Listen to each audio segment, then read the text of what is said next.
नमस्कार, आज की खबर देख रहे हैं आप। मैं हूं आपके साथ यशस्वी पाठक। आइए दिखाते हैं आपको इस वक्त की कुछ बड़ी खबरें। सीएम योगी का 53वां जन्मदिन आज, पीएम मोदी ने सीएम को दी बधाई। इस वक्त की बड़ी खबर आपको बता रहे हैं, सीएम योगी का 53वां जन्मदिन आज, पीएम मोदी ने सीएम को दी जन्मदिन की शुभकामनाएं। अमित शाह, राजनाथ सिंह ने दी शुभकामनाएं। अपना जन्मदिन अयोध्या में मनाएंगे सीएम योगी। भाजपा कार्यकर्ताओं ने केक काटकर मनाया जन्मदिन। मायावती ने सीएम योगी को दी जन्मदिन की बधाई। बीएसपी अध्यक्ष मायावती ने एक्स पर दी शुभकामनाएं। इस वक्त की बड़ी खबर आपको बता रहे हैं, सीएम योगी आदित्यनाथ आज मना रहे हैं अपना 53वां जन्मदिन। पीएम मोदी ने दी सीएम को बधाई। इसके साथ ही तमाम राजनीतिक चेहरों ने दी सीएम योगी आदित्यनाथ को बधाई, जिसमें अमित शाह, राजनाथ सिंह और बसपा सुप्रीमो मायावती का नाम है शामिल। इस वक्त की बड़ी खबर आपको बता रहे हैं, अयोध्या में आज अपना जन्मदिन मना रहे हैं सीएम योगी आदित्यनाथ। इस वक्त की बड़ी खबर आपको बता रहे हैं, अमित शाह, राजनाथ सिंह ने दी शुभकामनाएं सीएम योगी आदित्यनाथ को। अपना जन्मदिन अयोध्या में मनाएंगे सीएम योगी। भाजपा कार्यकर्ताओं ने केक काटकर मनाया जन्मदिन। मायावती ने सीएम योगी को दी जन्मदिन की बधाई। बीएसपी अध्यक्ष मायावती ने एक्स पर दी शुभकामनाएं। इस वक्त की बड़ी खबर आपको बता रहे हैं, सीएम योगी का 53वां जन्मदिन आज, प्रधानमंत्री नरेंद्र मोदी ने दी एक्स पोस्ट के माध्यम से सीएम योगी को बधाई। इसके साथ ही तमाम राजनीतिक चेहरे दे रहे हैं सीएम योगी आदित्यनाथ को बधाई, जिसमें बसपा सुप्रीमो मायावती का भी नाम है शामिल। इसके साथ ही अमित शाह, राजनाथ सिंह ने भी दी सीएम योगी आदित्यनाथ को बधाई। बता दें आपको कि सीएम योगी आदित्यनाथ अयोध्या में आज मना रहे हैं अपना 53वां जन्मदिन। मायावती ने सीएम योगी को दी बधाई। केक काटकर भाजपा कार्यकर्ताओं ने केक काटकर मनाया सीएम योगी आदित्यनाथ का जन्मदिन। इस वक्त की बड़ी खबर आपको बता रहे हैं, नरेंद्र मोदी, प्रधानमंत्री नरेंद्र मोदी का ये ट्वीट आप देख रहे हैं, जहां पर उन्होंने birthday wishes to Uttar Pradesh chief minister Yogi Adityanath ji, he has tirelessly worked for Uttar Pradesh, ये लिखकर उन्होंने कहा है। सीएम योगी का 53वां जन्मदिन आज, रामनगरी में विशेष कार्यक्रम। इस वक्त की बड़ी खबर आपको बता रहे हैं, अयोध्या से सीएम योगी के 53वें जन्मदिन पर रामनगरी में विशेष कार्यक्रम है। मुख्यमंत्री योगी आदित्यनाथ आज अयोध्या में मनाएंगे अपना जन्मदिन। हनुमानगढ़ी में किया दर्शन पूजन, सरयू महोत्सव का किया उद्घाटन। पूरे प्रदेश में कार्यकर्ता मना रहे हैं जन्मदिन। इस वक्त की बड़ी खबर, सरयू महोत्सव का किया उन्होंने उद्घाटन। योगी आदित्यनाथ बता दें आपको कि आज अपना 53वां जन्मदिन मना रहे हैं। रामनगरी में विशेष कार्यक्रम भी है। इस पर मुख्यमंत्री योगी आदित्यनाथ आज अयोध्या में मनाएंगे अपना जन्मदिन। हनुमानगढ़ी में उन्होंने दर्शन पूजन किए, सरयू महोत्सव का उद्घाटन किया। इसके साथ ही बता दें कि पूरे प्रदेश में मुखिया सीएम योगी आदित्यनाथ के जन्मदिन पर केक काट कर लोग जश्न मना रहे हैं।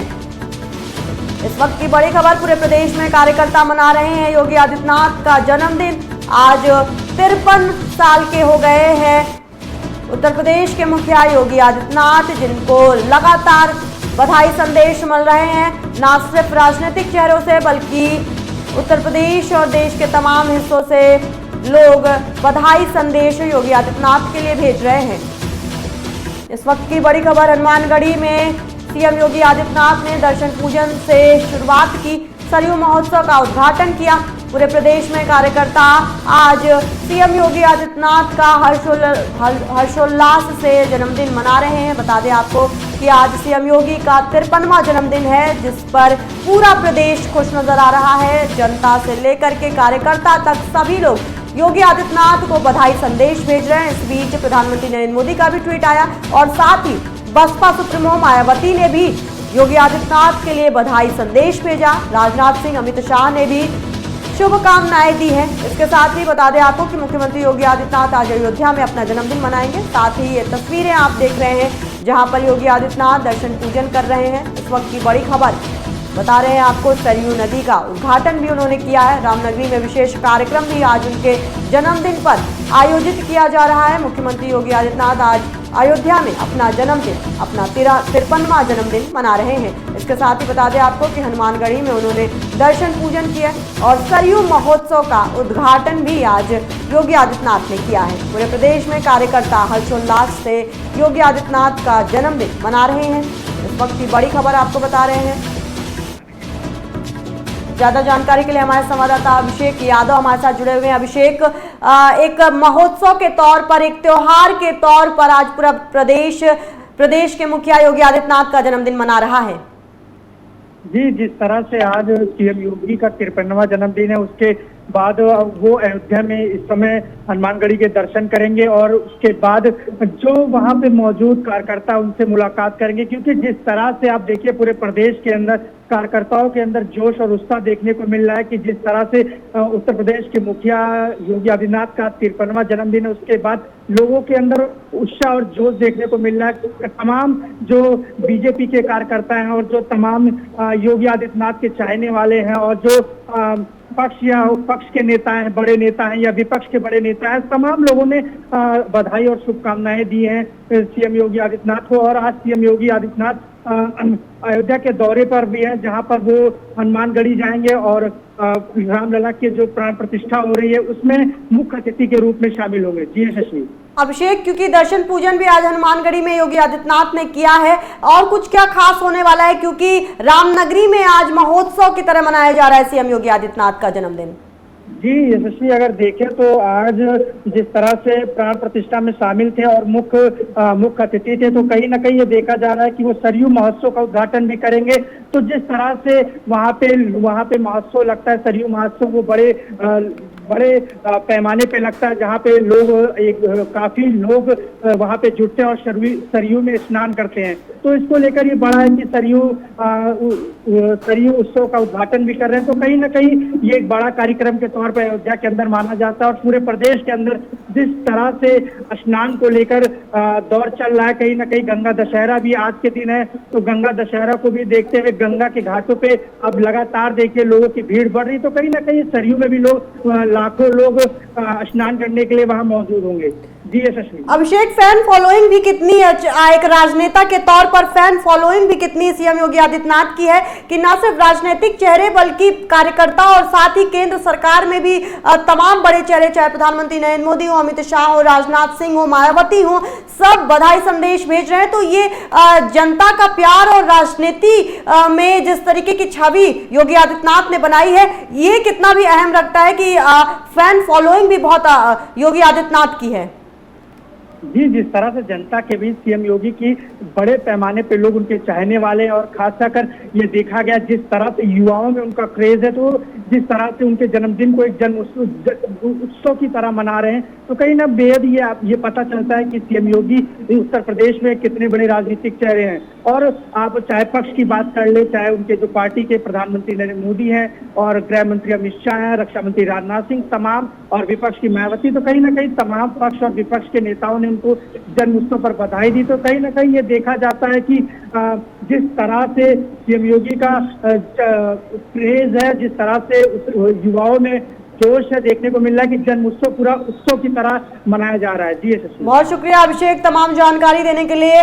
सीएम योगी आदित्यनाथ का आज 53वां जन्मदिन है। रामनगरी में विशेष कार्यक्रम भी आयोजित किया गया है। बता दें आपको कि सरयू महोत्सव का उद्घाटन भी आज सीएम योगी आदित्यनाथ ने किया है और 53वें जन्मदिन पर न सिर्फ कार्यकर्ता बल्कि देश के तमाम लोग आज बधाई संदेश सीएम योगी आदित्यनाथ को भेज रहे हैं। रुक करते हैं वाराणसी की तरफ। वाराणसी से बड़ी खबर बता रहे हैं आपको, गंगा दशहरा पर काशी के घाटों पर उमड़ा जन सैलाब। इस वक्त की बड़ी खबर आपको बता रहे, गंगा दशहरा पर काशी के घाटों पर जन सैलाब उमड़ पड़ा है। पावन पर्व पर लाखों श्रद्धालुओं ने आस्था की डुबकी लगाई है। गंगा दशहरा यानी गंगा अवतरण का दिन है। सुबह होते ही मंदिरों में घंटा, घड़ियाल और शंखनाद की गूंज सुनाई दी। बाद में बता दें आपको कि घाटों पर पैक और पुलिस के साथ साथ एनडीआरएफ की टीम भी मौजूद रही। व्यवस्थाओं के चाक चौबंद व्यवस्थाएं आपको घाटों पर नजर आएंगे और प्रशासन काफी चुस्त दुरुस्त नजर आ रहा है, क्योंकि जो जन सैलाब उमड़ा है दशहरा, गंगा दशहरा पर, वो देखने को बड़े तादाद में नजर आ रहा है, जिसपे प्रशासन भी अब चुस्त दुरुस्त नजर आ रहा है। पैक और पुलिस की टीम लगातार घाटों पर निगरानी बनाए हुए हैं। ज्यादा जानकारी के लिए हमारे संवाददाता अभिषेक यादव हमारे साथ जुड़े हुए हैं। अभिषेक, जो श्रद्धालु हैं वो आस्था की डुबकी लगा रहे हैं, और इसमें किस तरीके की व्यवस्थाएं प्रशासन की तरफ से भी मिली हैं? जी, जिस तरह से देखिए गंगा दशहरा को लेकर लाखों लोग घाटों पर पहुंच रहे हैं, गंगा बनारस की घाटों पे, और जहां जिस तरह से देखिए अब लाखों श्रद्धालु पहुंच रहे हैं, वहां पर सुरक्षा का पुख्ता इंतजाम है। वहां पे चप्पे चप्पे पर पुलिस के जवान तैनात है, और एनडीआरएफ के जो जवान तैनात है वो मोटर बोट में तैनात है। किसी भी तरह से हादसा से बचने के लिए सारे पुख्ता इंतजाम किए गए थे। यशस्वी, ये देखा जा रहा है क्योंकि ये गंगा दशहरा आप मानिए बड़ा त्योहार माना जाता है हिंदू धर्म में, और इसमें लोग स्नान जरूर करते, माँ गंगा का स्नान जरूर करते। तो इसको लेकर लोगों के अंदर काफी उत्सव देखने को मिल रहा है। तो इसको देखते हुए सरकार ने वहां पर पुलिस के साथ साथ एनडीआरएफ की टीम, पूरी जवानों से पूरी टीम वहां पे मौके पर मौजूद है, और घाटों पर चप्पे चप्पे से निगरानी सीसीटीवी कैमरे से भी की जा रही है। और वहां पे मौजूद जितने भी सुरक्षा कर्मी हैं, वहां पे मौजूद जितने भी हमारे जवान हैं, और तमाम तरीके की जिस तरह से निगरानी रखनी चाहिए घाटों की, उस तरह से रखी जा रही है। किसी भी तरह के हादसे होने से बचने के लिए वहां पे सारे पुख्ता इंतजाम किए हैं। यशस्वी, अभिषेक, गंगा अवतरण का दिन भी है आज, और इसी को देखते हुए लगातार श्रद्धालुओं की जो आस्था है वो घाटों पर नजर आ रही है। कितना कुछ खास उनके लिए भी कितना कुछ खास घाटों पर नजर आता है? जी, आप देखिए, अगर हिंदू धर्म में देखते हैं तो गंगा स्नान एक पवित्र स्नान माना जाता है। जिस तरह से लोगों के अंदर माँ गंगा को लेकर पवित्रता है, लोग उसमें स्नान करते अपने श्रद्धानुसार, क्योंकि अब जिस तरह से हिंदू धर्म में अब गंगा दशहरा हो या सरयू स्नान हो, तमाम तरीके जो पवित्र नदियां, वहां लोग स्नान करना जरूर जाहिर सी बात जाना चाहते हैं। तो इसको लेकर वहां लोग लाखों लोग पहुंच रहे हैं, और घाटों पर पूरी तरीके से इंतजाम किया गया। जो भी सारे तरीके से एनडीआरएफ की टीम है वहां पे मौके पर मौजूद है, और पुलिस, उत्तर प्रदेश पुलिस के जो सुरक्षा बल हैं और जो वहां के जवान वो भी मौजूद है। तो इस तरह से आप देखिए को लेकर भारत के अंदर एक बड़ा प्रचलन है। वहां पे आप किसी भी स्नान को मान लीजिए, अब गंगा के स्नान को लेकर देखते प्रयागराज में भी लाखों श्रद्धालु पहुंच रहे हैं, ताकि क्योंकि भीड़ काशी के घाटों पे ज्यादा बढ़ गई, तो लोग प्रयागराज में भी स्नान करने के लिए पहुंच रहे हैं। तो इसको देखते हुए सरकार चारों तरह से चौकन्नी है, क्योंकि जिस तरह से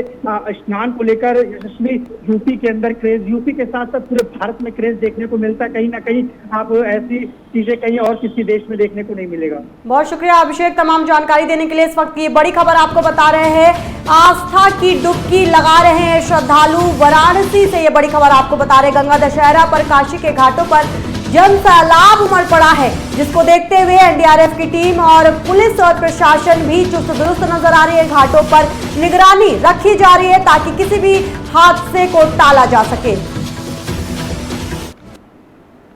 रुक करते हैं पंजाब की तरफ। कृषि मंत्री शिवराज सिंह चौहान का 1 दिवसीय दौरा, पटियाला राजपुरा में किसान चौपाल में होंगे शामिल। इस वक्त की बड़ी खबर पंजाब से बता रहे हैं, कृषि मंत्री शिवराज सिंह चौहान का 1 दिवसीय दौरा है। पटियाला में राजपुरा में किसान चौपाल में होंगे वो शामिल, किसानों से करेंगे संवाद, पौधारोपण भी करेंगे मंत्री शिवराज। अमरगढ़ में कृषि मशीनों की प्रदर्शनी और इंडस्ट्री का दौरा भी करेंगे। विकसित कृषि संकल्प अभियान के तहत पंजाब दौरे पर हैं मंत्री शिवराज सिंह चौहान। इस वक्त की बड़ी खबर आपको बता रहे हैं, कृषि मंत्री शिवराज सिंह चौहान आज पंजाब दौरे पर हैं। देहरादून से बड़ी खबर बता रहे हैं आपको, सीएम पुष्कर सिंह धामी का आज कार्यक्रम है। गोदान की पुकार फिल्म का उद्घाटन समारोह में शामिल होंगे सीएम। एक पेड़ मां के नाम अभियान के तहत वृक्षारोपण, सीएम पुष्कर सिंह धामी आवास में करेंगे वृक्षारोपण। बता दें आपको कि विश्व पर्यावरण दिवस पर कार्यक्रम में पहुंचेंगे सीएम योगी आदित्यनाथ। सीएम पुष्कर सिंह धामी 11:45 पर मुख्य सेवक सदन में कार्यक्रम में पहुंचेंगे सीएम। इस वक्त की बड़ी खबर उत्तराखंड से बता रहे हैं, आज पुष्कर सिंह धामी काफी एक्शन में नजर आ रहे हैं, कई कार्यक्रमों में वो हिस्सा लेंगे।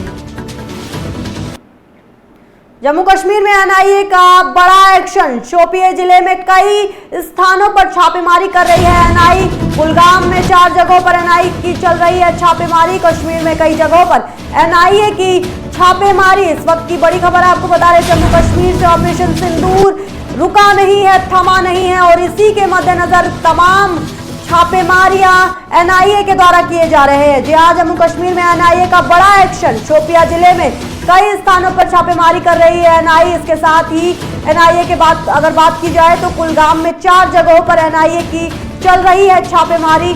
कश्मीर में कई जगहों पर एनआईए की छापेमारी देखने को मिली है। इस वक्त की बड़ी खबर आपको बता रहे हैं, जम्मू कश्मीर के अलग अलग जिलों में एनआईए की टीम छापेमारी कर रही है। जम्मू कश्मीर में एनआईए का बड़ा एक्शन देखने को मिला है, न सिर्फ शोपिया जिले में बल्कि कुलगाम में भी एनआईए की छापेमारी चल रही है। इस वक्त ऑपरेशन सिंदूर जब प्रधानमंत्री ने चलाया था तो ये कहा था कि ऑपरेशन सिंदूर अभी भी रुका नहीं है, जड़ से खत्म करेंगे आतंकवाद को, जड़ से खत्म करेंगे स्लीपर सेल को और इसी के मद्देनजर एनआईए एक्शन में नजर आ रहा है। कई जिलों में जम्मू कश्मीर के एनआईए ताबड़तोड़ छापेमारी कर रहा है। जो भी संदिग्ध है उनके घरों पर छापेमारी इस वक्त की जा रही है एनआईए की टीम की। बता दें आपको कि शोपिया जिले में कई स्थानों पर छापेमारी की है एनआईए की टीम ने। इसके साथ ही कुलगाम में 4 जगहों पर एनआईए की चल रही है छापेमारी। कश्मीर में कई जगहों पर कई जिलों में एनआईए की छापेमारी इस वक्त जारी है। ऑपरेशन सिंदूर के बाद ये तमाम अहम जो कार्रवाइयां हैं वो लगातार एनआईए की तरफ से और सरकार की तरफ से किए जा रहे हैं। इस वक्त की बड़ी खबर ऑपरेशन सिंदूर में जिस तरीके से देखा गया था कि एनआईए की टीम को फ्री हैंड किया था सरकार ने, केंद्र सरकार ने, प्रधानमंत्री मोदी ने ये कहा था कि एनआईए की टीम को हम फ्री हैंड कर रहे हैं, सेना को हम फ्री हैंड कर रहे हैं ताकि वो जम्मू कश्मीर में छिपे स्लीपर सेल को खत्म कर पाए। स्लीपर सेल्स वो स्लीपर सेल्स है जो 370 हटने के बाद जम्मू कश्मीर के छोटे छोटे जगहों पर आतंकवाद को फैलाने का काम कर रहे थे और उन्हीं में से ही कुछ ने मिलकर पहलगाम में आतंकवाद को बढ़ावा दिया, आतंकी हमला किया, जहां पर देश को आक्रोशित होना पड़ा और फिर सरकार ने किस तरीके से ऑपरेशन सिंदूर चलाया ये सब ने देखा। पाकिस्तान को नेस्तनाबूद किया गया, लेकिन न सिर्फ पाकिस्तान को बल्कि जम्मू कश्मीर में भी बैठे तमाम स्लीपर सेल्स को भी एनआईए की टीम जड़ से समाप्त करने की कार्रवाई में जुटी हुई है और इसी के मद्देनजर जम्मू कश्मीर में एनआईए का बड़ा एक्शन देखने को मिला है। बता दें आपको कि शोपिया जिले में कई स्थानों पर छापेमारी कर रही है एनआईए की टीम। इसके साथ ही कुलगाम में 4 जगहों पर एनआईए की चल रही है छापेमारी। रुक करते हैं मध्य प्रदेश की तरफ। मध्य प्रदेश से बड़ी खबर आपको बता रहे, सीएम मोहन करेंगे क्षिप्रा तीर्थ परिक्रमा का शुभारंभ। इस वक्त की बड़ी खबर आपको बता रहे, सीएम मोहन यादव करेंगे क्षिप्रा तीर्थ परिक्रमा का शुभारंभ। विश्व पर्यावरण दिवस पर होंगे कई कार्यक्रम। आज से एक पेड़ मां के नाम अभियान की हो रही है शुरुआत। इस वक्त की बड़ी खबर आपको बता रहे हैं, एक पेड़ मां के नाम अभियान की शुरुआत मध्य प्रदेश सरकार आज से कर रही है और इसी के मद्देनजर सीएम मोहन यादव क्षिप्रा तीर्थ परिक्रमा का शुभारंभ कर रहे हैं। विश्व पर्यावरण दिवस पर होंगे कई कार्यक्रम जिसमें खुद सीएम लेंगे हिस्सा। इस वक्त की बड़ी खबर बता रहे हैं, आज से एक पेड़ मां के नाम अभियान की शुरुआत हो रही है। सीएम मोहन यादव क्षिप्रा। इस वक्त की बड़ी खबर बता रहे हैं आपको, आज से एक पेड़ मां के नाम अभियान की शुरुआत हो रही है मध्य प्रदेश से। बड़ी खबर आपको बता रहे हैं, सीएम मोहन करेंगे क्षिप्रा तीर्थ परिक्रमा का शुभारंभ। विश्व पर्यावरण दिवस पर होंगे कई कार्यक्रम। आज से एक पेड़ मां के नाम अभियान की शुरुआत हो रही है जिसमें मोहन यादव खुद तत्परता से हिस्सा ले रहे हैं। मध्य प्रदेश से बड़ी खबर आपको बता रहे हैं, सीएम मोहन यादव करेंगे क्षिप्रा तीर्थ परिक्रमा का शुभारंभ। विश्व पर्यावरण दिवस पर होंगे कई कार्यक्रम जिसका हिस्सा खुद सीएम मोहन यादव होंगे। आज से एक पेड़ मां के नाम अभियान की भी शुरुआत मध्य प्रदेश सरकार के द्वारा की जा रही है।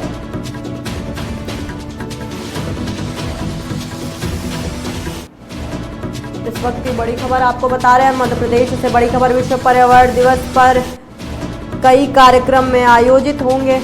आज से एक पेड़ मां के नाम अभियान की भी शुरुआत की जा रही है। सीएम मोहन यादव करेंगे क्षिप्रा तीर्थ परिक्रमा का शुभारंभ।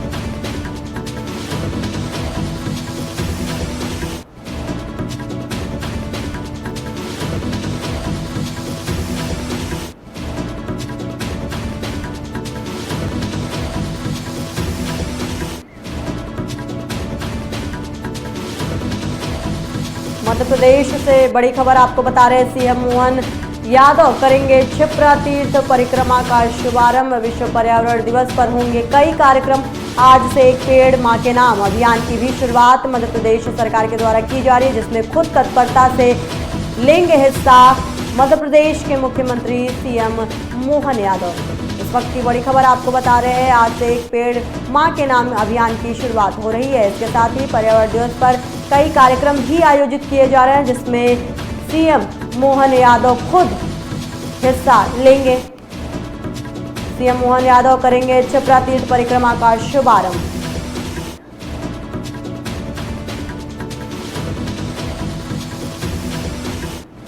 मध्य प्रदेश से बड़ी खबर आपको बता रहे हैं। सीएम मोहन यादव करेंगे क्षिप्रा तीर्थ परिक्रमा का शुभारंभ। विश्व पर्यावरण दिवस पर कई कार्यक्रमों में आयोजित होंगे, जिसमें खुद मोहन यादव हिस्सा लेंगे। इसके साथ ही बता दें आपको कि आज अभियान की भी शुरुआत हो रही है। पर्यावरण दिवस पर कई आयोजित कार्यक्रमों का हिस्सा होंगे सीएम मोहन यादव। इसके साथ ही एक पेड़ मां के नाम अभियान की भी शुरुआत की जा रही है डॉक्टर मोहन यादव के द्वारा, जिसमें खुद वो तत्परता से हिस्सा ले रहे हैं। इसके साथ ही बता दें आपको कि मध्य प्रदेश सरकार लगातार ही पर्यावरण को लेकर के बड़ी संजीदा नजर आती है और इसी में मोहन यादव खुद तत्परता से भाग लेते भी दिखाई दे रहे हैं। इस वक्त की बड़ी खबर मध्य प्रदेश से।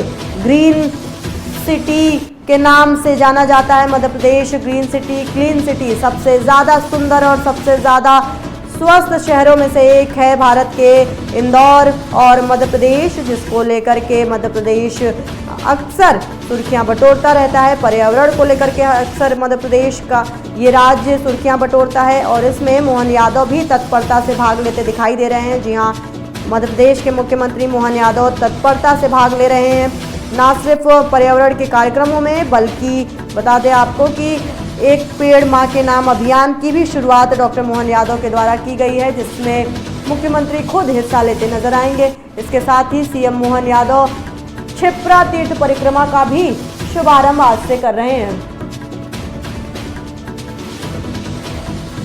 आज से एक पेड़ मां के नाम अभियान की भी शुरुआत हो रही है। मध्य प्रदेश से ये बड़ी खबर बता रहे हैं आपको। सीएम मोहन यादव करेंगे क्षिप्रा तीर्थ परिक्रमा का शुभारंभ। विश्व पर्यावरण दिवस पर होंगे कई कार्यक्रम। आज से एक पेड़ मां के नाम अभियान की होगी शुरुआत। पर्यावरण दिवस को लेकर के तमाम कार्यक्रम भी आयोजित मध्य प्रदेश में किए जा रहे हैं। बता दें आपको कि मध्य प्रदेश को ग्रीन स्टेट, ग्रीन और क्लीन स्टेट के नाम से भी जाना जाता है, यानी कि मध्य प्रदेश की सरकार हमेशा से संजीदा रही है पर्यावरण को लेकर के। इसी में डॉक्टर सीएम मोहन यादव की अगर बात की जाए तो तत्परता से वो भी पर्यावरण को लेकर के काफ़ी संजीदगी दिखाते हैं और सीएम मोहन इसी वजह से क्षिप्रा तीर्थ परिक्रमा का शुभारंभ भी कर रहे हैं। इसके साथ ही बता दें आपको कि विश्व पर्यावरण दिवस पर कई कार्यक्रम भी आयोजित होंगे, जिसमें खुद सीएम मोहन यादव भागीदारी अपनी देंगे। इसके साथ ही बता दें कि आज से एक पेड़ मां के नाम अभियान की भी शुरुआत होगी, जिसमें भी हिस्सा लेते नजर आएंगे डॉक्टर सीएम मोहन यादव। इस वक्त की बड़ी खबर बता रहे हैं आपको मध्य प्रदेश से, जहां पर जिस स्टेट को ग्रीन स्टेट, क्लीन स्टेट के नाम से जाना जाता है, जहां पर पर्यावरण को लेकर के ना सिर्फ जनता बल्कि सरकारें भी संजीदा नजर आती हैं। इसी में अब सीएम मोहन यादव भी नजर आ रहे हैं, तत्परता दिखा रहे हैं, एक्शन में है, पर्यावरण को लेकर के संजीदगी दिखाते हैं और इसी के मद्देनजर बता दें आपको कि विश्व पर्यावरण दिवस पर वो कई कार्यक्रमों में जो होने वाले हैं विश्व पर्यावरण दिवस पर, उनमें शामिल होते नजर आएंगे, पर्यावरण को आगे बढ़ाते नजर आएंगे और जनता को आगे लेते नजर आएंगे। ज्यादा जानकारी के लिए हमारे संवाददाता संजय शर्मा हमारे साथ जुड़े हुए हैं। संजय, ये अपने आप में ही, क्योंकि ये राज्य पर्यावरण के लिए भी जाना जाता है, सुंदर शहर के नाम से जाना जाता है, स्वच्छ शहर के नाम से जाना जाता है, सरकार का पर्यावरण के लिए संजीदगी कितना जरूरी है? जी, मैं बताना चाहूंगा जिस प्रकार से आज पर्यावरण दिवस की बात करें तो कहीं ना कहीं सरकार जो तो पर्यावरण के लिए संधि दिखाई रही है। उसके बाद में बात करें कि आज मुख्यमंत्री मोहन यादव जी है जो है पर्यावरण के जो कई कार्यक्रमों में जो भाग लेंगे, जिसमें शिप्रा तीर्थ परिक्रमा शुरुआत बुधवार को रामघाट से हो गई है। इसके बाद ध्वज प्रदूषण में इसका साथ में यात्रा का शुभारंभ भी किया जाएगा। इस यात्रा में कई गणमान्य नागरिक, विद्वान, संत शामिल होने जाने हैं। आज 5 जून को मुख्यमंत्री मोहन यादव इस यात्रा में शामिल होंगे। 2 दिन तक चलने वाली इस परिक्रमा में शिप्रा नदी के किनारे स्थित विभिन्न मंदिरों, महत्वपूर्ण स्थानों भ्रमण किया जाएगा। मुख्यमंत्री मोहन यादव मां शिप्रा की 351 फीट लंबी चुनरी भी अर्पित करेंगे मां शिप्रा को।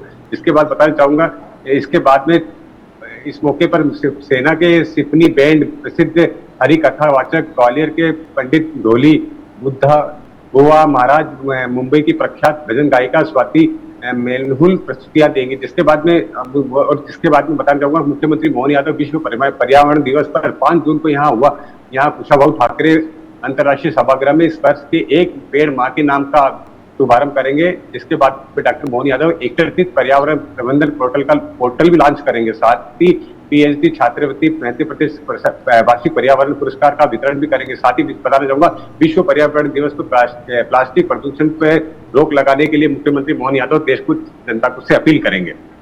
जी संजय, क्योंकि आज से एक पेड़ मां के नाम के अभियान की भी शुरुआत हो रही है, इसको लेकर के कितना उत्साहित है जनता भी, कार्यकर्ता भी और सरकार भी? मैं बताना चाहूंगा, जिस प्रकार से एक पेड़ मां के नाम तो जिस प्रकार प्रधानमंत्री नरेंद्र मोदी ने इसकी शुरुआत की थी और कहीं ना कहीं जो है हर सीएम जो है इस अभियान में जुड़ना चाहते हैं। और जिसके बाद में इसकी शुरुआत जो है मुख्यमंत्री जो इससे पहले मुख्यमंत्री जो शिवराज सिंह चौहान थे, उन्होंने भी जो एक पेड़ मां के नाम से जो है शुरुआत की थी और कई जगह जो है उसमें एक पेड़ मां के नाम के लगाए थे उन्होंने। जी बहुत शुक्रिया तमाम जानकारी देने के लिए संजय। इस वक्त की बड़ी खबर आपको बता रहे हैं, आज से एक पेड़ मां के नाम अभियान की शुरुआत होगी। बता दें आपको कि पीएम मोदी ने जब प्रधानमंत्री वहां पहुंचे थे मध्य प्रदेश बीते दिनों, तब उन्होंने इस अभियान की बात कही थी और आज से एक पेड़ मां के नाम अभियान की शुरुआत हो गई है। इसके साथ ही बता दें आपको कि विश्व पर्यावरण दिवस पर कई कार्यक्रम भी आयोजित किए जा रहे हैं, जिसमें सीएम मोहन यादव खुद तत्परता से हिस्सा लेंगे। इसके साथ ही सीएम मोहन करेंगे शिप्रा तीर्थ परिक्रमा का शुभारंभ भी। एमपी में प्री मॉनसून के चलते बारिश का दौर जारी। इस वक्त की बड़ी खबर आपको बता रहे हैं, मध्य प्रदेश में प्री मॉनसून दिखाई दे रहा है, जिसके वजह से बारिश ही बारिश नजर आ रही है। मध्य प्रदेश में 27 जिलों के लिए जारी हुआ है अलर्ट भी। तेज आंधी तूफान के साथ भारी बारिश की चेतावनी भी प्रशासन के द्वारा दी गई है, मौसम विभाग के द्वारा दी गई है। इस वक्त की बड़ी खबर, 27 जिलों के लिए अलर्ट जारी हुआ है। बता दें आपको कि मध्य प्रदेश में प्री मॉनसून के चलते बारिश का दौर नजर आ रहा है। इसके साथ ही बता दें आपको कि 27 जिलों के लिए अलर्ट जारी हुआ है प्री मॉनसून की वजह से। बता दें आपको कि मध्य प्रदेश में ये मॉनसून का वक्त नहीं है। इस बार अगर मध्य प्रदेश की बात की जाए तो पहले मॉनसून ने दस्तक दे दी है और इसी वजह से 27 जिलों के लिए अलर्ट जारी कर दिया गया है। तेज आंधी तूफान के साथ भारी बारिश की चेतावनी भी दी गई है। ज्यादा जानकारी के लिए हमारे संवाददाता संजय शर्मा हमारे साथ मौजूद हैं। संजय, मध्य प्रदेश में ये प्री मॉनसून सीजन चल रहा है, क्या हालात नजर आ रहे हैं, क्यों 27 जिलों में अलर्ट भी जारी किया गया है? जी बताना चाहूंगा, जिस प्रकार से मध्य प्रदेश में जो है प्री मानसून का दौर जारी हो चुका है। बुधवार को कई जिलों में तेज आंधी और बारिश के साथ बारिश हुई है और जिसके बाद वही मौसम विभाग की बात माने तो यानी आज इंदौर, उज्जैन, नीमच समेत कुल 27 जिलों में आंधी और तूफान का बारिश का अलर्ट जारी किया गया है। मानसून की बात करें तो मौसम विभाग के मुताबिक यह फिलहाल महाराष्ट्र और छत्तीसगढ़ में अटका हुआ था। पर आज बात करें तो आज का जो बारिश का अनुमान बताया तो मौसम विभाग के मुताबिक गुरुवार को इंदौर, उज्जैन, नीमच, मंदसौर, आगर मालवा, रतलाम, झाबुआ, अलीगढ़, धार, बड़वानी, खरगोन, देवास, खंडवा, बुरहानपुर, हरदा, नर्मदापुर और बैतूल, छिंदवाड़ा, पारडूना, सिवनी, बालाघाट, मंडला, डिंडोरी, उमरिया, शहडोल और अनूपपुर में आंधी और बारिश का अलर्ट जारी किया गया है। अब तक बारिश से क्या कुछ सड़कों पर जल जमाव या इस तरीके की कोई समस्या सामने आई है? नहीं, कई जगह तो मैं बताना चाहूंगा जिस प्रकार से तेज आंधी और तूफान के साथ बारिश वो हुई है और कई जगह तो जो है पेड़ों पर पेड़ भी उखड़ गए हैं और आंधी तूफान से कई लोगों को घरों को भी नुकसान पहुंचा है। जिसके बाद में मैं बताना चाहूंगा कई जगह पर सड़कों में भी पानी जमा हो गया। कई जगह तो ऐसी स्थिति हो गई है कि वहां से निकलना जो है निकलने का बहुत मुश्किल हो गया है। बहुत शुक्रिया संजय शर्मा तमाम जानकारी देने के लिए। मध्य प्रदेश में प्री मानसून ने दस्तक दे दी है, लेकिन इसके चलते बारिश की वजह से लोग परेशान नजर आ रहे हैं। 27 जिलों के लिए अलर्ट भी जारी किया गया है। इसके साथ ही तेज आंधी तूफान के साथ भारी बारिश की चेतावनी दी गई है मौसम विभाग के द्वारा। इंदौर से बड़ी खबर आपको बता रहे, राजा रघुवंशी का शव पहुंचा इंदौर। हनीमून मनाने मेघालय गया था कपल। राजा रघुवंशी के परिवार ने उठाए कई सारे सवाल। देश के प्रधानमंत्री नरेंद्र मोदी पर उठाए सवाल। हमारी बहू अभी तक गायब है, ये परिवार का कहना है। ऐसी सरकार पर अगर परिवार फोर्स नहीं करता है तो राजा की बॉडी के बचे हुए अवशेष भी नहीं मिलते। परिवार ने उठाए सवाल, पूछा जिस तरह देश के प्रधानमंत्री नरेंद्र मोदी ने पाकिस्तान में घुसकर आतंकियों को ढूंढकर मारा, तो क्या इन दोनों बच्चों के बारे में पता नहीं लगाया जा सकता था? हमारी बहू अभी तक गायब है, हमें शर्म आती है ऐसी सरकार पर। अगर परिवार फोर्स नहीं करता तो राजा की बॉडी के बचे हुए अवशेष भी नहीं मिलते, ये परिवार का आरोप है। इस वक्त की बड़ी खबर, मेघालय कपल तमाम दिनों से अपने हनीमून पर गया था, जो पिछले कई दिनों से गायब था। और अब बता दें कि 2 दिन पहले जो राजा रघुवंशी हैं उनका शव मिला और अब वो इंदौर पहुंच रहा है, लेकिन अभी तक जो सोनम है उनकी बॉडी नहीं मिली है। अभी भी परिवार ये उम्मीद कर रहा है कि शायद उनकी बहू जिंदा हो, उनको ढूंढा जाए। प्रशासन से सवाल उठाए जा रहे हैं, सरकार से सवाल उठाए जा रहे हैं कि आखिर क्यों देरी कर दी। परिवार का ये भी कहना है कि अगर तत्परता दिखाई जाती, तुरंत इंस्टेंट एक्शन लिया जाता तो राजा रघुवंशी उनका बेटा आज जिंदा होता। इस वक्त की बड़ी खबर इंदौर से बता रहे, हनीमून मनाने वाले मेघालय गया था कपल, राजा रघुवंशी का शव मिला है। ज्यादा जानकारी के लिए हमारे संवाददाता संजय हमारे साथ मौजूद हैं। संजय, ये बहुत बड़ी खबर देश के लिए बनी थी, क्योंकि जिस तरीके से राजा रघुवंशी और उनकी पत्नी गायब हुए, मात्र कुछ ही दिन हुए थे शादी के। कपल जो मेघालय हनीमून के लिए जाता है वो अचानक से गायब हो जाता है, फोन बंद हो जाता है, स्कूटी कहीं और मिलती है। तमाम सारे सवाल जो उठ रहे थे परिवार ने उठा रहे थे, लेकिन अब शव मिल गया है, लेकिन अभी भी पत्नी गायब है। जी, मैं बताना चाहूंगा जिस प्रकार से जो रेस में परिस्थिति में जो राजा रघुवंशी सिंह का जो शव मिला है और उसके परिवार ने तो सवाल खड़े किए ही हैं, जिसके बाद में मेघालय सरकार भी जो है सामने आई थी। उनका कहना था कि बोले ये भारी बारिश के कारण और कई मतलब भूस्खलन के कारण ये जो है वहाँ पे जो राजा रघुवंशी और उनकी पत्नी सोनम को जो ढूंढने में परेशानी आई थी। पर तो परिवार ने जो कल जब डेड बॉडी उनका पार्थिव शरीर जब घर पहुंचा था तो उसके बाद में परिवार ने वो आरोप लगाया था कि अगर ये सरकार अगर मोदी सरकार अगर उस समय गृह मंत्री अमित शाह अगर समय पर रहते, इस बात को एक्शन में ले लेते, तो ये आज हमारा जो बेटा राजा रघुवंशी है और उसकी बहू जो सोनम रघुवंशी है वो सुरक्षित रहते हैं। कहीं ना कहीं जो है सरकार में सवाल खड़े किए हैं और कहीं ना कहीं इनको परिवार को भी लगता है कि अगर इस समय सरकार टाइम से एक्शन लेती तो कहीं ना कहीं हमारे बच्चे सुरक्षित होते हैं। जी संजय, क्योंकि अभी सोनम नहीं मिल पाई हैं, क्या कुछ खबर भी सामने आ पा रही है? क्योंकि परिवार तो अभी भी हतप्रभ है, दुखी है कि बेटे को वो ढूंढ रहे थे, अपनी बहू को ढूंढ रहे थे, बेटे का शव आता है लेकिन बहू अभी भी नहीं मिल पा रही है। क्या कुछ खबर सामने आ पा रही है? और पिछले कई दिनों से जब क्या लापरवाही भी हुई दोनों गवर्नमेंट के बीच में, चाहे मध्य प्रदेश सरकार की बात करते हैं या मेघालय सरकार की बात करते हैं? नहीं, बताना चाहूंगा लापरवाही की बात करें तो कहीं ना कहीं तो लापरवाही तो हुई है। और जो समय रहते अगर ये सरकार सचेत हो जाती और सरकार एक्शन लेती तो इन दोनों जो नवविवाहित जोड़ा था, जिनकी शादी अभी कुछ 9 दिन पहले हुई थी और 9 दिन बाद ही हनीमून मनाने मेघालय जाते हैं, जिसके बाद में उनकी रहस्यमय तरीके से मतलब वो गायब हो जाते हैं। वहाँ पे जो तो होटल वालों को कुछ पता रहता है ना कुछ, मतलब पुलिस प्रशासन को। जब उनका भाई वहाँ पे पुलिस प्रशासन के पास मिलने जाता है, उनसे बात करने जाता है, तो कहीं ना कहीं पुलिस भी उन्हें गुमराह करती है कि यही होंगे, कहीं नहीं जाएंगे। परंतु जब पुलिस को जब ये सरकार थोड़ा सचेत होती, चेतती है, सरकार जब एक दूसरे के ऊपर प्रेशर बनाती है, तो उसके बाद में जब राजा रघुवंशी की और उनकी पत्नी सोनम की छानबीन की जाती है, जब मालूम पड़ता है कि राजा रघुवंशी का पार्थिव शरीर जो वहाँ पे डेड बॉडी मिली है, उसको वो भी तेज धारदार हथियार से हमला कर उसको बॉडी को मतलब मारा गया। जिसके बाद में कहीं ना कहीं सरकार पर सवाल उठते ही है, चाहे सरकार मध्य प्रदेश की हो चाहे मेघालय की हो। जी संजय, क्योंकि अभी भी सोनम नहीं मिल पाई है, तो अभी भी सर्च ऑपरेशन क्या जारी है? किस तरीके से अब उनकी बहू को भी ढूंढने की कोशिश की जा रही है? नहीं, मैं बताना चाहूंगा जिस प्रकार से परिवार ने तो एसआईटी का गठन करने का वो किया था कि आवेदन किया था कि कहीं ना कहीं एसआईटी गठित करके दोनों बच्चों की छानबीन की जाए, परंतु जब एसआईटी को गठित करने में टाइम लगा, उसके बाद में कहीं ना कहीं जब परिवार का प्रेशर हुआ, मीडिया का प्रेशर हुआ, चाहे मतलब लोगों का प्रेशर हुआ, कहीं ना कहीं जब प्रेशर हुआ तो एसआईटी का गठन किया गया, जिसके बाद में अब एसआईटी का गठन होने के बाद में अब इसकी जांच एसआईटी कर रही है और कहीं ना कहीं सोनम का पता लगाने की कोशिश कर रही है। परिवार तो ये भी कह रहा है कि कहीं ना कहीं अपने सोनम सुरक्षित हो और हमारी बहू हमारे पास वापस लौट के आए कहीं।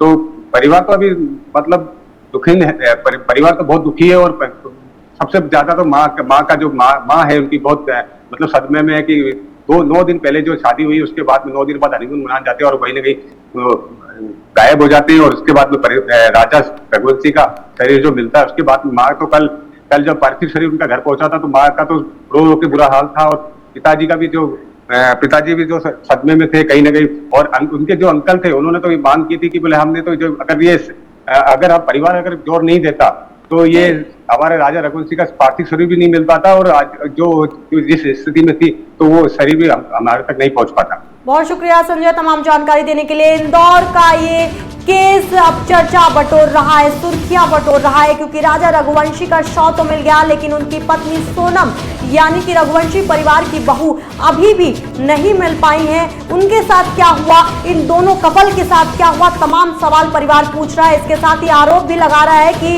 अगर प्रशासन और सरकारें सचेत होती तो शायद हम अपने बच्चों को बचा पाते, हम अपने बच्चे को बचा पाते, और अगर परिवार ना ढूंढने जाता तो शायद पार्थिव शरीर भी ना मिल पाता हमारे बच्चों का। कासगंज की तरफ लेके चलते हैं आपको। कासगंज से बड़ी खबर बता रहे हैं आपको, अपोलो पाइप्स लिमिटेड की नकली माल का भंडाफोड़ हुआ है। पकड़ा गया अपोलो कंपनी के नाम से नकली माल। कंपनी के सेल्स पर्सन ने ट्रक को रोककर की जांच। बुलंदशहर में चल रही थी नकली पाइप बनाने की फैक्ट्री। जांच में पता चला कि माल के लोगों और रंग में था काफी अंतर। अपोलो कंपनी के मैनेजर ने पुलिस को दी तहरीर के आधार पर गाड़ी चालक और नकली पाइप बनाने वाली firm messrs Sanjay machinery stores के मालिक पीयूष गर्ग के खिलाफ कॉपीराइट की धाराओं में केस दर्ज किया गया है। कासगंज सदर कोतवाली क्षेत्र के मोहनपुरा चौकी के पास का ये पूरा मामला है। इस वक्त की बड़ी खबर आपको बता रहे हैं, अपोलो पाइप्स लिमिटेड की जो कॉपीराइट्स का मामला सामने आया है, यानी कि सेम लोगो और सेम कलर से नकली पाइप बनाई जा रही थी। इस वक्त की बड़ी खबर आपको बता रहे, कंपनी के सेल्स पर्सन ने ट्रक को रोककर जांच की, तब इस बात का खुलासा हुआ। बुलंदशहर में चल रही थी नकली पाइप बनाने की फैक्ट्री। जांच में पता चला कि माल के लोगो और रंग में काफी अंतर था।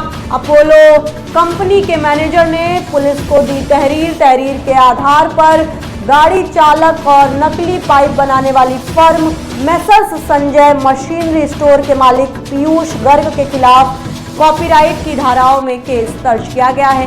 कासगंज सदर कोतवाली क्षेत्र के मोहनपुरा चौकी के पास का ये पूरा मामला है।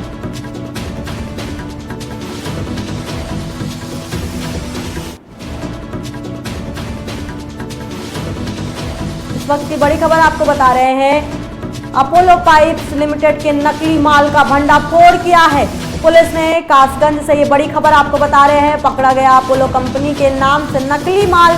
कंपनी के सेल्स पर्सन ने ट्रक को रोककर ये जानकारी दी।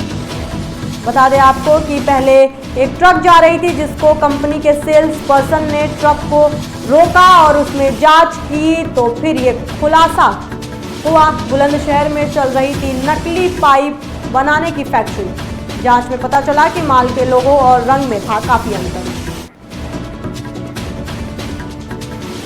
ज्यादा जानकारी के लिए हमारे संवाददाता जुम्मन कुरैशी हमारे साथ मौजूद हैं। कुरैशी की क्या कुछ खबर सामने आ पा रही है, क्योंकि अचानक से सड़क पर एक ट्रक चलती है और सेल्स पर्सन की नजर उस पर जाती है और जब जांच होती है तो इतना बड़ा फर्जीवाड़ा सामने आता है।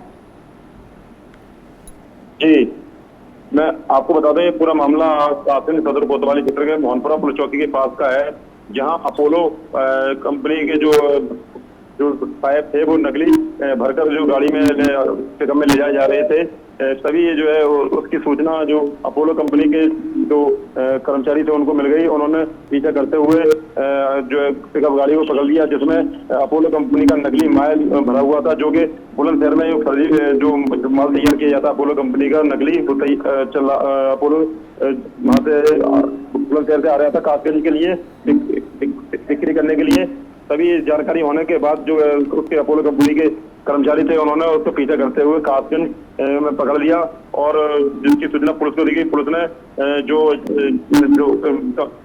फर्जी जो माल भेज रहे थे उनको जो है खिलाफ मुकदमा दर्ज कर दिया है। उसके पीयूष गर्ग और ट्रक जो चालक था शिव कुमार, उनके खिलाफ कॉपीराइट एक्ट के तहत पुलिस ने मुकदमा दर्ज कर लिया है। और जो नकली पाइप जो पकड़ा गया उसकी लगभग कीमत 6.5 लाख रुपए बताई जा रही है। जी जुम्मन, क्या कुछ आधिकारिक बयान भी इस पूरे मामले पे आया है? जी मैं आपको बता दूं, अभी तक आधिकारिक बयान इस मामले में कोई नहीं आया है। कोई भी अधिकारी ने इसमें कोई बाइट वर्जन नहीं दिया है, लेकिन जो पुलिस ने कार्रवाई की है मुकदमा दर्ज करने की, उनमें 2 लोगों के खिलाफ मुकदमा दर्ज कर लिया गया और पुलिस आगे की कार्रवाई में जुट गई है। जी जिस जो फर्म है पीयूष गर्ग नामक शख्स की, उनकी क्या प्रतिक्रियाएं हैं और क्या उनका इतिहास भी रहा है? क्योंकि इस तरीके की जब फर्जीवाड़े के मामले सामने आते हैं, बहुत सालों से क्या ये इस तरीके का फर्जीवाड़ा वो कर रहे थे? जी आपको बता दूं, बुलंदशहर के ककोड़ में स्थित एक संजय मशीनी स्टोर है जो जिसके मालिक पीयूष गर्ग हैं, और वहीं बुलंदशहर में ही ये जो ककोड़ है वहां पर जो नकली माल जो अपोलो कंपनी का बनाया जाता था और उसको जगह जगह सेल करने के लिए अपनी गाड़ी के द्वारा भेजा जाता था। जो गाड़ी पकड़ी गई है वह भी पीयूष गर्ग के नाम से बताई जा रही है। और जो देखा जाए तो इस तरह का मामला हो सकता है पहले भी हुआ हो, लेकिन जब इसकी पकड़ में आने के बाद ही पता चला है कि ये नकली माल तैयार कराकर जगह जगह जिस पीयूष गर्ग के द्वारा भेजा जाता था और जो जिसकी बिक्री होती थी। जी फर्म ने क्या कुछ कहा है? अपोलो पाइप्स लिमिटेड की फर्म ने क्या बोला है?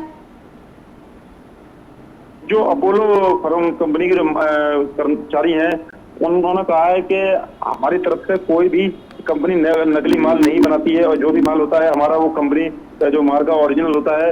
और कोई भी इस तरह का हमारे कंपनी का जो लोगो लगाकर या उस पर नंबर लगाकर माल सप्लाई करता है तो हम इस तरह की आगे भी कार्रवाई उसके खिलाफ कराते रहेंगे। बहुत शुक्रिया जुम्मन कुरैशी, हमारे संवाददाता हमारे साथ आप जुड़े हुए थे तमाम जानकारी देने के लिए। कासगंज से ये बड़ी खबर आपको बता रहे हैं, अपोलो पाइप्स लिमिटेड के नकली माल का भंडाफोड़ हुआ है। पकड़ा गया अपोलो कंपनी के नाम से नकली माल। कंपनी के सेल्स पर्सन ने ट्रक को जब रोका और जांच की तो ये फर्जीवाड़ा सामने आया। बुलंदशहर में चल रही थी नकली पाइप बनाने की फैक्ट्री। जांच में पता चला कि माल के लोगो और रंग में काफी अंतर है। अपोलो कंपनी के मैनेजर ने पुलिस को तहरीर दी। तहरीर के आधार पर गाड़ी चालक और नकली पाइप बनाने वाली firm messrs Sanjay machinery stores के मालिक पीयूष गर्ग के खिलाफ कॉपीराइट की धाराओं में केस दर्ज किया है। बता दें आपको कि कासगंज सदर कोतवाली क्षेत्र के मोहनपुरा चौकी के पास का ये पूरा मामला है।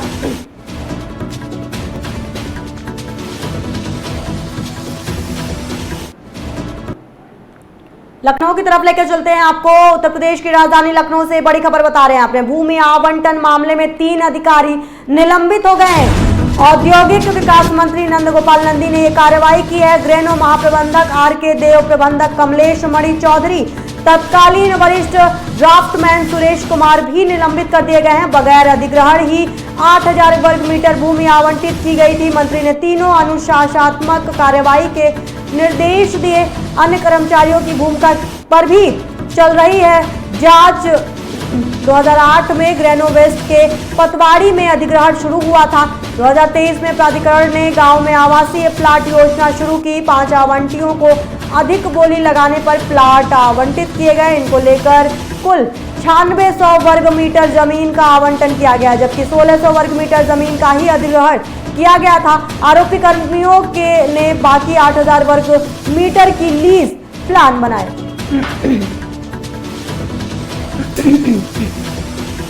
इस वक्त की बड़ी खबर आपको बता रहे हैं।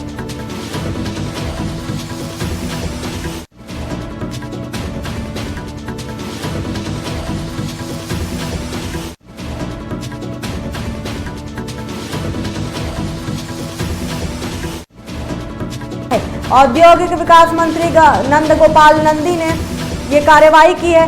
ग्रेनो महाप्रबंधक आर.के. देव, प्रबंधक कमलेश मणि चौधरी, तत्कालीन वरिष्ठ ड्राफ्टमैन सुरेश कुमार भी निलंबित कर दिए गए हैं। बगैर अधिग्रहण ही 8000 वर्ग मीटर भूमि आवंटित की गई थी। इन तीनों के द्वारा मंत्री ने तीनों पर अनुशासनात्मक कार्रवाई के निर्देश दिए।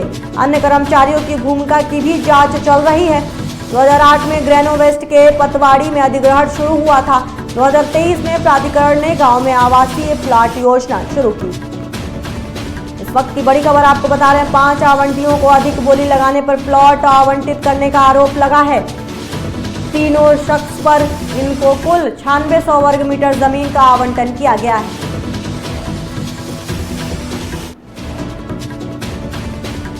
जबकि 1600 वर्ग मीटर जमीन का ही अधिग्रहण किया गया था। आरोपी कर्मियों ने बाकी 8000 वर्ग मीटर के लीज प्लान बनाए।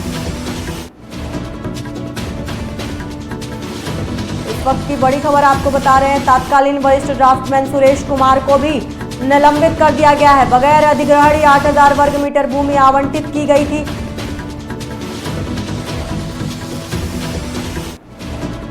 ज्यादा जानकारी के लिए हमारे संवाददाता अबू तलहा हमारे साथ जुड़े हुए। तलहा, अपने आप में ये बड़ी खबर है क्योंकि अधिकारियों के घोटाले की खबर सामने आ रही है। उसके बाद मंत्री नंदगोपाल नंदी की ये कार्रवाई अपने आप में कितनी प्रशंसनीय है? देखिए, बिल्कुल यशस्वी, अगर बात करें तो भूमि आवंटन मामले में 3 अधिकारियों को निलंबित किया गया है।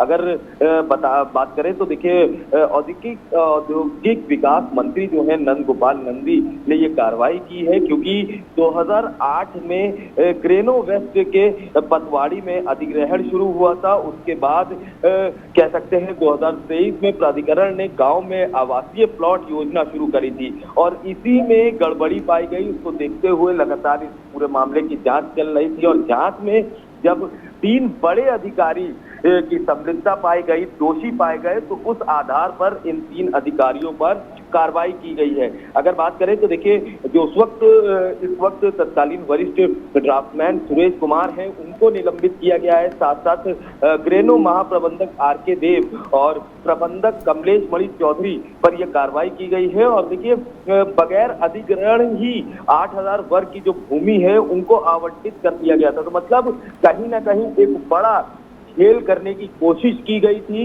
और एक बड़ा मतलब कह सकते हैं कि फ्रॉड करने की कोशिश की गई थी। और इसी को लेकर देखिए, जब जांच चल रही थी, जांच में ये तमाम अधिकारी दोषी पाए गए, इनकी संलिप्तता पाई गई। उसके आधार पर ये कार्रवाई खुद औद्योगिक विकास मंत्री नंदगोपाल नंदी ने की। हालांकि देखिए, इसमें और भी तमाम जो कर्मचारी हैं प्राधिकरण के, वो भी मिले हुए हैं। तो ऐसे में इस पूरे मामले की अभी भी गहनता से जांच की जा रही है और आगे भी एक बड़ी कार्रवाई जरूर देखने को मिल सकती है क्योंकि देखिए, 3 अधिकारी का भी नाम सामने आया था जिनके ऊपर कार्रवाई की गई। ऐसे में ये जरूर कहा जा रहा है कि अंदर के जो और कर्मचारी है प्राधिकरण के, उनकी भी मिली भगत हो सकती है। तो ऐसे में अब उन तमाम लोगों की भी जांच की जा रही है कि और कौन लोग इस पूरे मामले में, इस पूरी घटना में सम्मिलित है। अगर बात करें तो देखिए, जिस तरह से 2023 में प्राधिकरण ने गांव में आवासीय प्लाट योजना शुरू करी थी, उसी के आधार पर ये पूरे मामले की जांच चल रही थी। और जांच में जब ये तमाम लोग दोषी पाए गए, उसके आधार पर ये पूरी कार्रवाई की गई। अगर बात करें तो देखिए, इनको कुल 9600 वर्ग मीटर जमीन का आवंटन किया गया था, जबकि 1600 वर्ग मीटर जमीन का ही अधिग्रहण किया था। ऐसे में आरोपी कर्मियों ने बाकी 8000 वर्ग मीटर के लीज प्लान बनाए थे। तो मतलब अपने आप से ही उस जमीन का लीज प्लान बना लिया गया था और कहीं ना कहीं एक बड़ा जो फ्रॉड है वो करने की कोशिश की गई थी। तो ऐसे में अब ये बड़ी कार्रवाई की गई है और आने वाले समय में देखिए, इसमें और भी तमाम ऐसे अधिकारियों और या कर्मचारियों की संलिप्तता पाई जाती है तो उनके ऊपर भी एक बड़ी कार्रवाई जरूर की जाएगी। जी, ये तस्वीर। बहुत शुक्रिया तला, तमाम जानकारी देने के लिए। इस वक्त की बड़ी खबर आपको बता रहे हैं, अधिकारियों के बीच भूमि आवंटन मामले में बड़ा घोटाला सामने आया है। औद्योगिक विकास मंत्री नंदगोपाल नंदी ने बड़ी कार्रवाई की है। इस वक्त की बड़ी खबर, ग्रेनो महाप्रबंधक आर.के. देव, प्रबंधक कमलेश मणि चौधरी, तत्कालीन वरिष्ठ ड्राफ्टमैन सुरेश कुमार भी निलंबित कर दिए गए हैं। बगैर अधिग्रहण 8000 वर्ग मीटर भूमि आवंटित कर दी गई थी इन पूरे शख्सों के द्वारा। इसके साथ ही बता दें आपको कि तमाम और जिन लोगों पर भी कार्रवाई और इस बात की गाज गिर सकती है।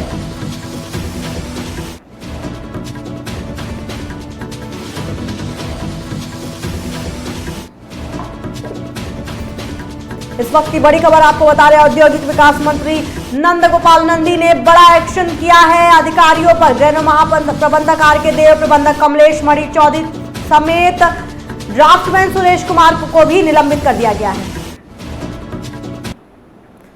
लखनऊ में इस वक्त की बड़ी खबर, 3 साल की बच्ची से गैंगरेप। इस वक्त की बड़ी खबर आपको बता रहे हैं, उत्तर प्रदेश की राजधानी में कुकर्म दिखाई दिया है। लखनऊ में इस वक्त की बड़ी खबर आपको बता रहे हैं, 3 साल की बच्ची से गैंगरेप की वारदात सामने आई है। मां बाप के साथ सो रही थी बच्ची को अगवा करके हुई वारदात। आलमबाग में मेट्रो पुल के नीचे हुई घटना। आलमबाग कृष्णानगर पुलिस आपस में कर रही सीमा विवाद। वुमेन पावर लाइन की टीम बच्ची को लेकर पहुंची अस्पताल। इस वक्त की बड़ी खबर आपको बता रहे हैं, दिनांक 5 जून को थाना आलमबाग पर वन स्टॉप सेंटर से यह सूचना प्राप्त हुई कि चंद्रनगर मेट्रो स्टेशन के नीचे रहने वाले दंपति की 2.5 साल की बेटी के साथ रेप की घटना हुई है। जब इन दंपति को बच्ची के बारे में जानकारी हुई तो वो उसको लोकबंधु अस्पताल पहले लेके गए, जहां पर डॉक्टरों ने रेप होने की पुष्टि करी और वन स्टॉप सेंटर को सूचना करी। वन स्टॉप सेंटर ने वादी को यहां थाना आलमबाग भेजा। थाना आलमबाग पुलिस ने तत्काल सुसंगत धाराओं में अभियोग पंजीकृत कर लिया है।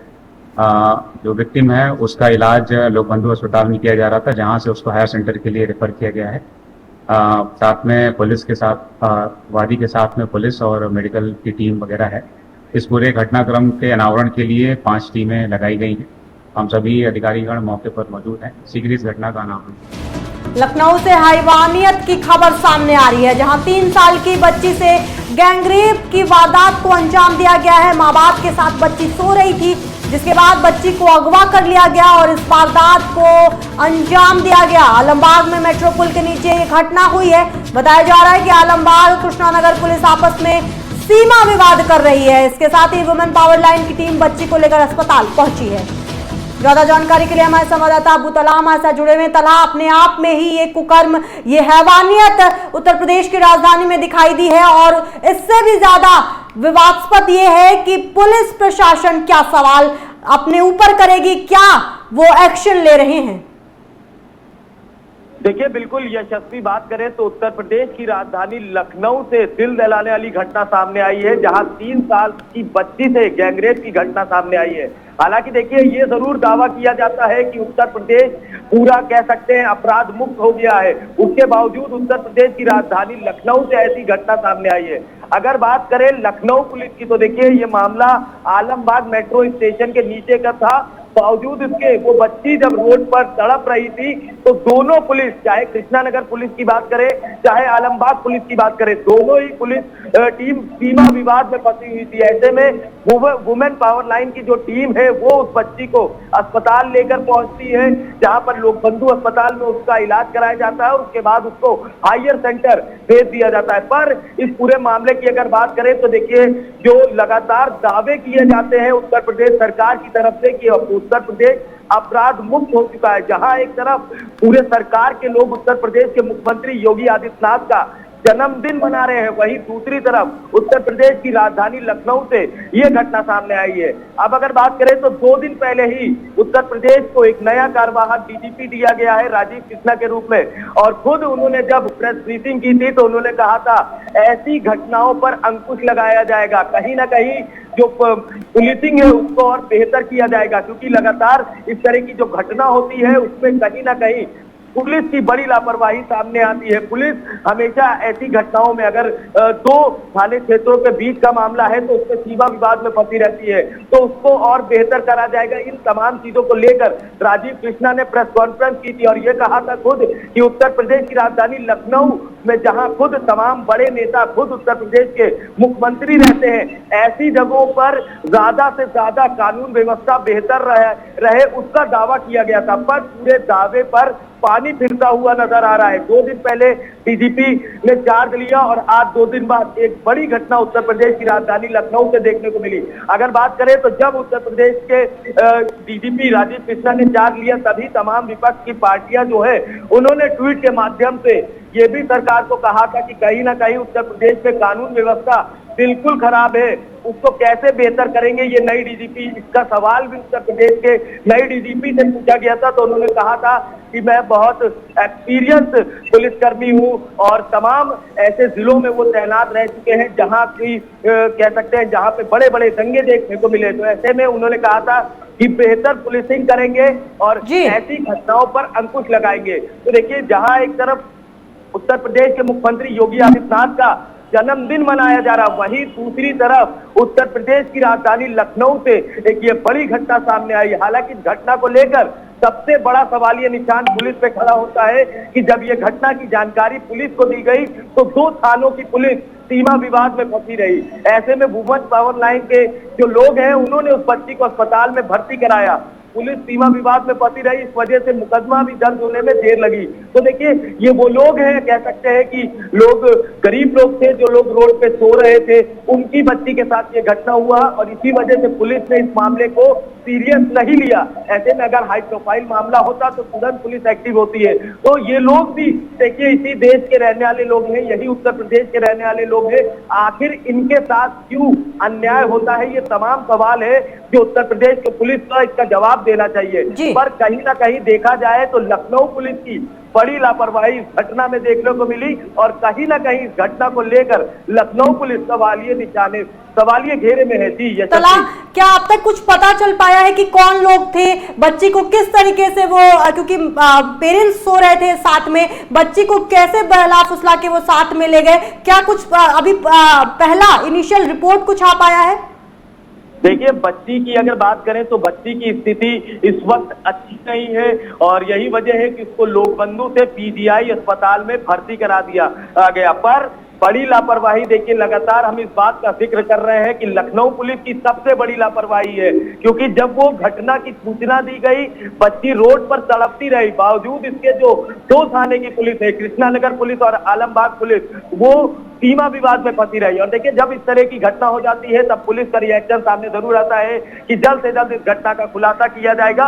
पर सबसे बड़ा सवाल यही है कि आखिर ऐसी घटनाओं पर अंकुश कब लगेगा, क्योंकि उत्तर प्रदेश को अपराध मुक्त प्रदेश कहा जाता है, बावजूद उसके ऐसी घटना, मतलब 3 साल की बच्ची एक के साथ गैंगरेप की घटना होती है, तो मतलब अपने आप में ही मानवता को शर्मसार करने वाली ये घटना जरूर है। ऐसे में कहीं ना कहीं इन पुलिस कर्मियों के ऊपर भी कार्रवाई होनी चाहिए जो इस घटना को लेकर सीमा विवाद में घंटों फंसे रहे। ऐसे में वुमेन पावर लाइन की टीम सामने आती है, वो बच्ची को अस्पताल में भर्ती कराती है, वो उस बच्ची के माँ बाप को लेकर थाने पहुंचते हैं, तब जाकर मुकदमा दर्ज होता है। तो देखिए, ये आम जो लोग हैं उनके साथ ये हमेशा की समस्या है कि अगर उनके साथ कोई घटना होती है तो वो दर भटकते हैं और उसके बाद उनका मुकदमा दर्ज होता है। तो इन तमाम चीजों को देखते हुए ऐसे पुलिसकर्मियों के ऊपर भी कार्रवाई करनी चाहिए जो ऐसी घटनाओं को लेकर सीमा विवाद में फंसे रहते हैं। हालांकि देखिए, उत्तर प्रदेश को अपराध मुक्त जरूर कहा जाता है, पर जिस तरह की घटनाएं सामने आ रही है उससे कहीं ना कहीं सरकार के साथ साथ जो उत्तर प्रदेश पुलिस है वो भी सवालिया निशाने पर है। जी यशस्वी, बहुत शुक्रिया तला तमाम जानकारी देने के लिए। मानवता को और दिल को दहला देने वाली एक खबर, जहां लखनऊ में 3 साल की बच्ची से गैंगरेप का मामला सामने आया है। माँ बाप के साथ बच्ची सो रही थी, बच्ची को अगवा किया गया और इस वारदात को अंजाम दिया गया। जीरो टॉलरेंस की बात उत्तर प्रदेश की सरकार कहती है, प्रशासन ये कहता है कि उनकी जो व्यवस्थाएं हैं, जो सुरक्षा व्यवस्था वो जनता को दे रहे हैं, वो चुस्त दुरुस्त है। तो फिर कैसे इस तरीके की वारदात को अंजाम दिया जाता है? और उससे भी ज्यादा शोभनीय ये है, सवाल ये उठते हैं कि आखिर जो पुलिस स्टेशन है, जब सूचना दी गई पुलिस में तो सीमा विवाद में पुलिस फंसी रही, ये इस बात को समझती रही कि आपके नहीं हमारे, या हमारे नहीं आपके इलाके का ये मामला है। अगर वुमेन पावर लाइन ना होती तो फिर बच्ची को अस्पताल कौन पहुंचाता? ये सारे सवाल इस वक्त लखनऊ की जनता के दिमाग में घूम रहे हैं। असम की तरफ लेके चलते हैं आपको। असम से बड़ी खबर बता रहे हैं आपको, बाढ़ और भूस्खलन से मची तबाही।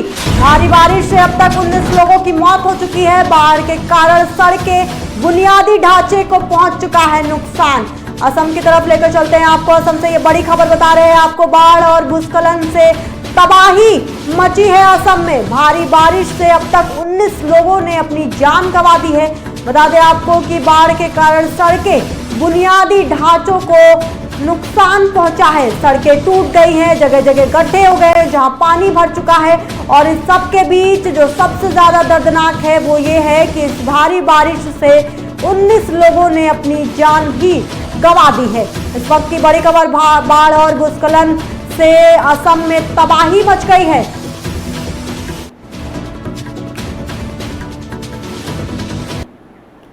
दरभंगा से बड़ी खबर बता रहे हैं आपको। दरभंगा दौरे पर मुख्यमंत्री नीतीश कुमार शहीद स्मृति कार्यक्रम में शामिल होंगे सीएम।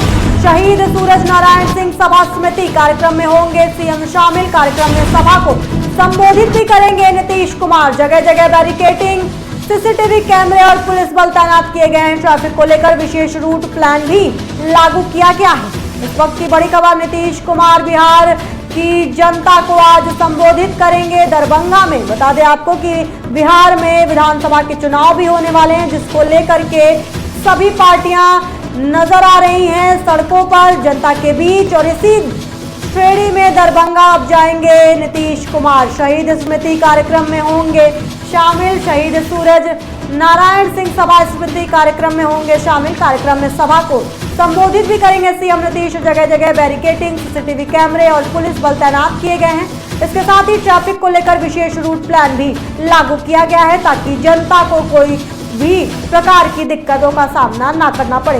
दरभंगा से ये बड़ी खबर आपको बता रहे हैं। नीतीश कुमार आज दरभंगा दौरे पर हैं, जहां जनता को संबोधित करेंगे। और विधानसभा चुनाव के मद्देनजर ये दौरा बड़ा खास भी माना जा रहा है, क्योंकि नीतीश कुमार को लेकर के तमाम बातें आजकल विपक्ष उठा रहा है। लगातार विपक्ष हमलावर हो रहा है नीतीश कुमार को लेकर के, लेकिन नीतीश कुमार पथ पर चल रहे हैं जो पथ जनता की तरफ जाता है। इस वक्त की बड़ी खबर, दरभंगा दौरे पर मुख्यमंत्री नीतीश कुमार हैं। शहीद स्मृति कार्यक्रम में शामिल होंगे वो। शहीद सूरज नारायण सिंह सभा स्मृति कार्यक्रम में शामिल होने वाले हैं। बता दें आपको कि कार्यक्रम में सभा को संबोधित भी करेंगे नीतीश कुमार। इसके लिए प्रशासन चाक चौबंद व्यवस्थाएं दे रहा है। जगह जगह बैरिकेडिंग, सीसीटीवी कैमराज और पुलिस बल तैनात किए गए हैं। ट्रैफिक रूल्स को जो फॉलो नहीं करेगा उसके ऊपर भी कार्रवाई होगी। बता दें इस दौरान की ट्रैफिक को लेकर विशेष रूट भी प्लान किया गया है ताकि किसी भी तरीके की आवाजाही में जो लोग हैं उनको कोई दिक्कत का सामना ना करना पड़े। इस वक्त की बड़ी खबर बता रहे हैं नीतीश कुमार। सीएम नीतीश कुमार दरभंगा दौरे पर हैं, जहां वो जनता को न सिर्फ संबोधित करेंगे बल्कि कार्यक्रम शहीद सूरज नारायण सिंह सभा स्मृति कार्यक्रम में वो शामिल हो रहे हैं। इस वक्त की बड़ी खबर, जगह जगह बैरिकेडिंग, सीसीटीवी कैमराज और पुलिस बल की तैनाती की गई है इस दौरे को लेकर के। दरभंगा से बड़ी खबर आपको बता रहे हैं। शहीद स्मृति कार्यक्रम में सीएम नीतीश कुमार शामिल होने वाले हैं। विपक्ष हमलावर हो रहा है लगातार। नीतीश कुमार को लेकर के काफी चर्चाएं हैं, सुर्खियां नीतीश कुमार बटोर रहे हैं, लेकिन नीतीश कुमार जनता की तरफ अपना ध्यान केंद्रित किए हुए हैं। लगातार जो जन कल्याणी योजना है उनका शिलान्यास हो रहा है, लोकार्पण किया जा रहा है, जनता को संबोधित कर रहे हैं सीएम। और इसके साथ ही तमाम जो योजनाएं हैं आने वाले वक्त में बिहार को लेकर के जो विकास की बात की जाती है उस पर भी लगातार नीतीश कुमार जोर दे रहे हैं और कह रहे हैं कि अगर आने वाले सालों में वापस नीतीश कुमार सरकार बनाते हैं तो बिहार की जनता विकास के पथ पर दौड़ती नजर आएगी। इस वक्त की बड़ी खबर आपको बता रहे हैं। शहीद सूरज नारायण सिंह सभा स्मृति कार्यक्रम में शामिल होंगे सीएम नीतीश। कार्यक्रम सभा को संबोधित भी करेंगे सीएम नीतीश। जगह जगह बैरिकेडिंग, सीसीटीवी कैमराज और पुलिस बल तैनात किए गए हैं। इसके साथ ही ट्रैफिक रूट्स को भी प्लान किया गया है और लागू किया गया है। विशेष रूट प्लान बनाया गया है ताकि किसी भी तरीके से जनता की आवाजाही में दिक्कतों का सामना जनता को ना करना पड़े। इस वक्त की बड़ी खबर आपको बता रहे हैं दरभंगा से। दरभंगा आज जाने वाले हैं मुख्यमंत्री नीतीश कुमार। शहीद स्मृति कार्यक्रम में वो शामिल होंगे, जहां बता दें आपको कि जनता को संबोधित भी करते नजर आएंगे। बिहार में चुनाव होने वाले हैं विधानसभा को लेकर के, जिसको लेकर के तमाम पार्टियां भी एक्शन में नजर आ रही हैं। नीतीश कुमार के साथ पर लगातार हमलावर हो रहे हैं तेजस्वी यादव। इस इस वक्त की बड़ी खबर आपको बता रहे हैं, शहीद सूरज नारायण सिंह सभा में शामिल होंगे मुख्यमंत्री नीतीश कुमार।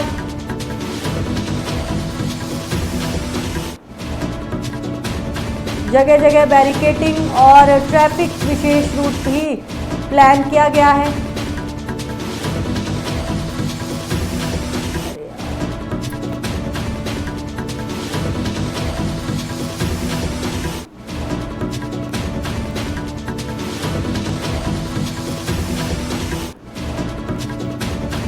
इस वक्त की बड़ी खबर बता रहे हैं आपको, विधानसभा चुनाव के मद्देनजर लगातार नीतीश कुमार एक्शन में नजर आ रहे हैं और जनता से जुड़ने की कोशिश कर रहे हैं। जनता को अपनी परियोजनाओं और योजनाओं का हवाला दे रहे हैं। लगातार लोकार्पण और शिलान्यास नीतीश कुमार के द्वारा किया जा रहा है।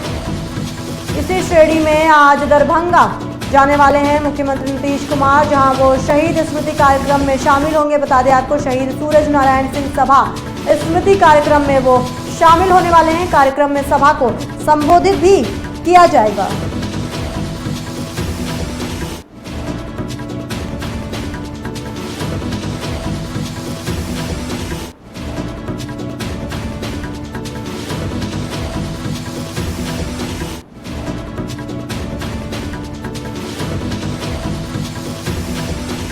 बता दें आपको कि इस दौरे को लेकर के प्रशासन भी चुस्त दुरुस्त नजर आ रहा है। जगह जगह बैरिकेडिंग की गई है। इसके साथ सीसीटीवी कैमरास फिट किए गए हैं। साथ ही बता दें आपको कि पुलिस बल भी लगातार चौक चौराहों पर नजर आएंगे। ट्रैफिक को लेकर विशेष रूट प्लान भी किया गया है, जिसको लागू कर दिया गया है जनता को, ताकि किसी भी दिक्कत का सामना इस दौरे से ना करना पड़े, आवाजाही में दिक्कत ना हो जनता को। इस वजह से विशेष रूट प्लान किया गया है ट्रैफिक को लेकर के।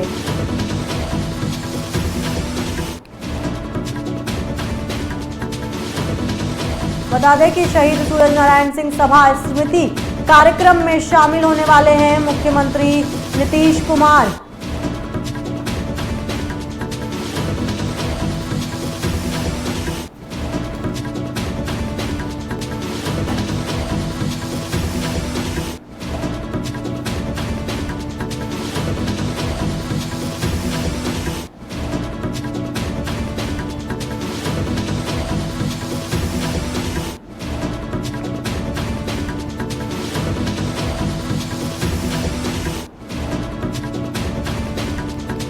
दरभंगा दौरे पर मुख्यमंत्री नीतीश कुमार, विधानसभा चुनाव को लेकर के अहम दौरा माना जा रहा है दरभंगा में, लेकिन इस वक्त प्रशासन भी चुस्त दुरुस्त नजर आ रहा है, ताकि जनता को इस दौरे से किसी तरह की दिक्कतों का सामना ना करना पड़े। इस वजह से ट्रैफिक को लेकर विशेष रूट प्लान किया गया है। साथ ही बता दें आपको कि शहीद स्मृति कार्यक्रम में नीतीश कुमार जनता को भी संबोधित करेंगे। शहीद सूरज नारायण सिंह सभा स्मृति कार्यक्रम में शामिल होंगे नीतीश कुमार, जहां वो जनता को संबोधित करेंगे।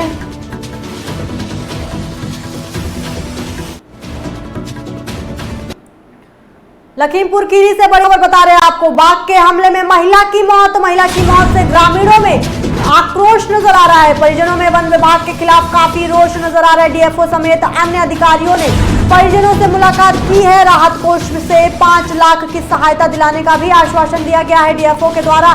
इस वक्त की बड़ी खबर, बाघ ने किया महिला पर हमला, जिससे महिला की जान चली गई है। महिला की मौत से ग्रामीणों में नाराजगी भी दिखाई दे रही है। डीएफओ समेत अन्य अधिकारियों ने परिजनों से मुलाकात की है। लगातार आश्वासन दिया जा रहा है परिजनों को, लेकिन आक्रोश बना हुआ है ग्रामीणों और परिजनों में।